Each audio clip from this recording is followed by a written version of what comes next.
The months of quarantine after the COVID pandemic have taught all of us to live online, compelling us to increase our usage of and involvement in the world of the internet.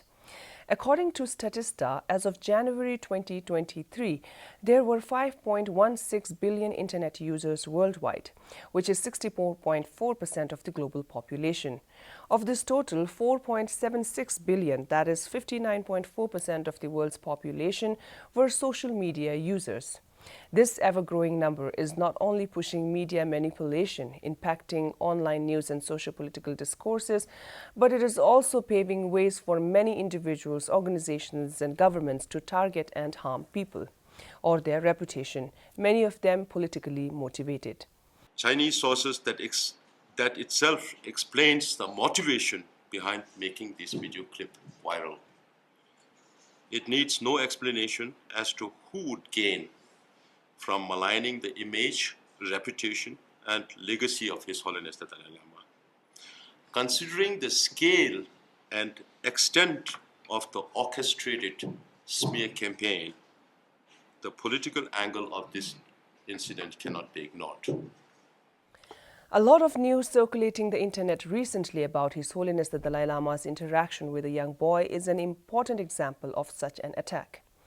And what followed was something the attackers would not have expected, a digitally networked public sphere that came to shape a social movement. The large-scale disapproval of media manipulation was seen in the form of protest and movements of solidarity. Jigme is one of the first, followed by many individuals who came forward and presented their positive perspectives on the interaction. These include social media users, influencers, YouTubers, and other digital artists. Drawing from this incident, it has become ever more important that we talk about media manipulation, informed and vigilant content consumption, impacts of misinformation, social media activism, and healing from a collective trauma. For that, we are pleased to welcome Jigme joining us online for today's episode of In Conversation with Tibettv. Jigme was born in Kalimpong and currently lives in the United States. In the year 2007, he became the first Tibetan elected to a labor union office in the U.S. history, which he continues to serve. He has been involved in some of the largest union campaigns and national political victories. He has also worked on several Tibet-related campaigns. Tashtale Jigme, welcome to Tibettv. Thank you. Thank you for inviting me here tonight. So, Jigme, your timely and articulated responses in dismissal of the misinformation has been extremely critical in presenting to the world the missing and discounted lenses, cultural and social, and in widening their understanding on the role of misinformation in serving political purposes. You do not belong to any of these news media, and yet your fight was against the media, the mainstream and the social media. Jigme, tell us, how did it occur to you that resorting to social media could be impactful? Were you confident of your outreach and success initially? Thank you. Thank you for the question. So I feel every generation of Tibetans, especially those born after 1959, are born freedom fighters carrying a long tradition of our ancestors and our siblings currently resisting inside occupied Tibet. Every Tibetan on this planet should consider themselves as an ambassador of Tibet and a representative of His Holiness the Dalai Lama's message of peace, harmony, and love. For decades now, the Chinese government has launched one of the most sophisticated cyber warfare and digital espionage targeting His Holiness, our community, and our movement. And for years, they have invested millions of dollars to influence mainstream media and weaponize social media at a unprecedented global level. And especially under Xi Jinping's rule, it's supposedly at its highest level. We've heard of China's cognitive warfare designed to control our mental state and behaviors, and it was intensively used to disrupt Taiwan and the COVID pandemic in India. So when the edited video was first posted on April 8th on Facebook and on Twitter, within hours, it reached over 7 million views. Now, that's humanly and also digitally impossible. And also for a newly created unknown account to achieve that would have been practically impossible. So clearly, bots were used to amplify the video to create a sense of appearance of popular support, and they were really abusing the algorithms. Well, it was really important and necessary to combat and counter it first on social media. Initially, I made videos to explain our cultural, political, and historic perspectives in detail, and then started creating those short 1 minute long videos. And there were many others who made similar videos, wrote articles. Then we organized various protests and awareness building across the country. And those were also rapidly shared across all social media platforms. And then the virtual world that we live in could not look away and ignore our message of hope, of love, and affection. And eventually, we were able to change their ugly narrative while we fought them on their own chosen battlefield, which was the social media platforms. So there are many who still seem to struggle to comprehend. Can you please throw some light on how this accusation of His Holiness the Dalai Lama is actually meant to dismantle the Tibetan Freedom Movement? Right. So for 64 years, the Chinese government has been doing everything in their power to dismantle the Tibetan Freedom Movement inside occupied Tibet and in exile. And of course, they have been attempting to malign and disparage His Holiness's image and legacy forever, and they continue to be unsuccessful. From the sacrifices of our martyrs, immolating their bodies, calling for freedom and the return of His Holiness the Dalai Lama, to Tibet policies and bills being amended and adopted by powerful governments across the world, and to the entire planet acknowledging His Holiness as the global champion of peace and love, the Chinese government has continued to fail. They also know that His Holiness is the strongest bond and bridge that brings every Tibetan together, and also people who support the Tibetan Freedom Movement. So when they found this clip, it was their sort of gotcha movement, and they put all their resources behind it, and they even changed some of their own laws, like lifting that 60-year-old ban on circulating His Holiness's photos and videos inside occupied Tibet and China, which obviously backfired since Tibetans inside Tibet saw it as a blessing. When they attacked His Holiness, they also attacked a peaceful and honest struggle for freedom. That was further proven when their lapdogs, on those paid influencers on Twitter, started rehashing the old and sort of repeated debunked CCP propaganda of slavery in Tibet. That too backfired on Twitter.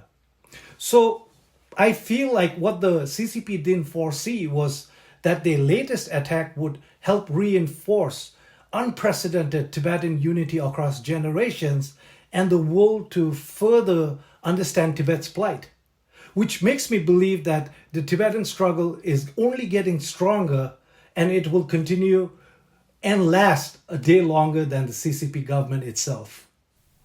So we talk about misinformation, disinformation, fake news. In this day and age, the nature of information dissemination is competitive and the social media is pervaded. So not only does the biased media outlets and organizations intentionally or unintentionally manipulate the news and mislead the public, but the media itself can be manipulated and misled by individuals and organizations. So how in such scenario can the media and the general public stay away from misinformation and manipulation? And what is the significance of responsible and informed content creation and news consumption?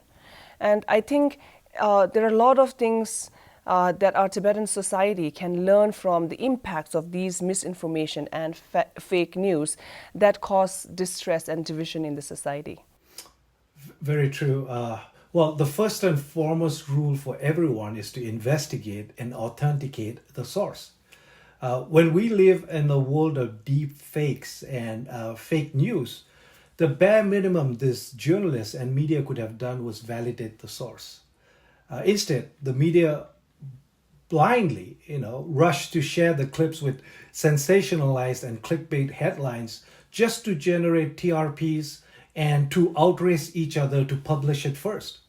I remember reading NDTV's article that said specifically the venue and the date of the event was not clear. Now, what kind of disruptive and destructive journalism is this? These weren't negligible charges against someone unimportant. It was against His Holiness the Dalai Lama, for crying out loud. I am yet to see any media outlets apologize or clarify their disinformation.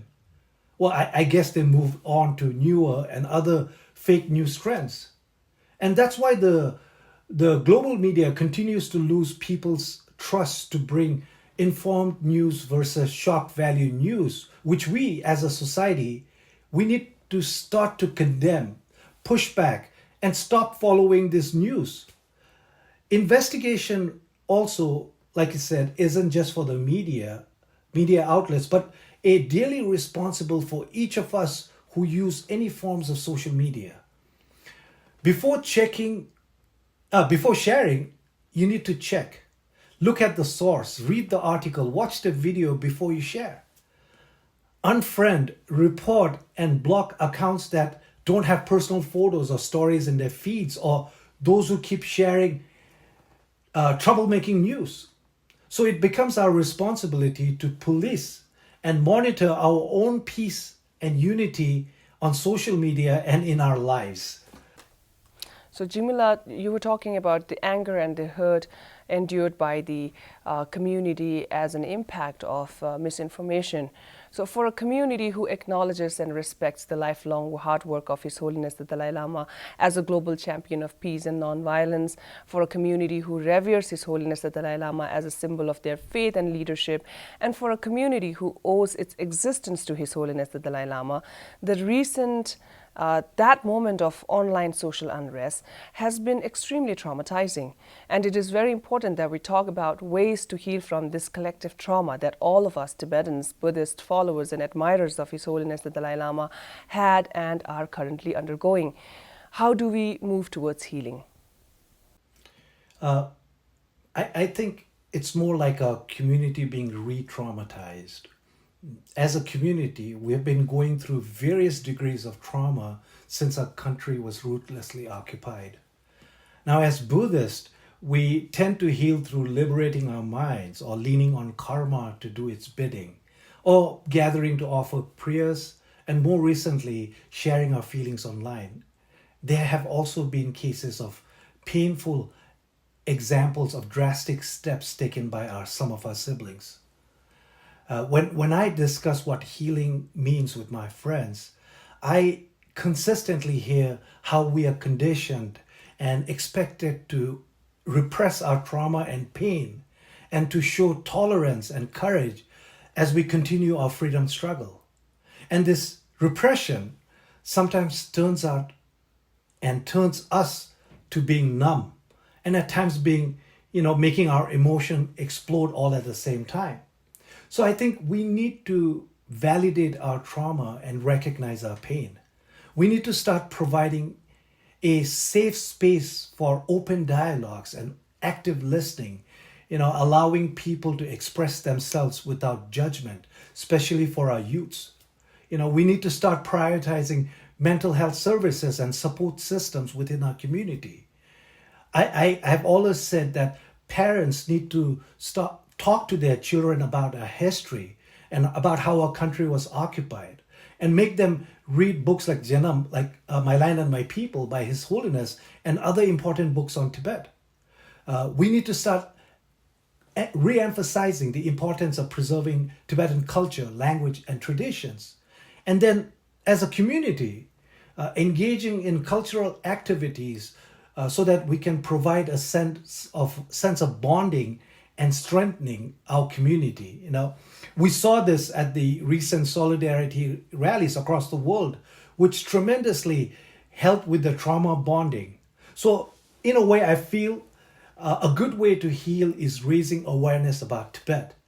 And as a community, we need to really address the root cause of all our collective trauma through the years perpetuated by the CCP government. And for us to also eventually heal, we need to reflect if we can continue to trust and put our hopes and that on that very government that has branded our Kundu with many unspeakable names, but this time with the worst possible label in human history. So our healing journey will take time, and we need to be patient, compassionate, and supportive of each other. And that in that we form the unity and our strength as a community to fight for our freedom movement. Thank you, Jigme Ugyela, for joining us today for this very important conversation on social media activism, misinformation, and healing from a collective trauma. And thank you for being with us and for sharing your views and opinions. Thank you. Thank you for inviting me here today, Chimla. So that was our conversation on media manipulation, informed and vigilant content consumption, social media activism, and healing from a collective trauma with our today's guest, Jigme Ugyen.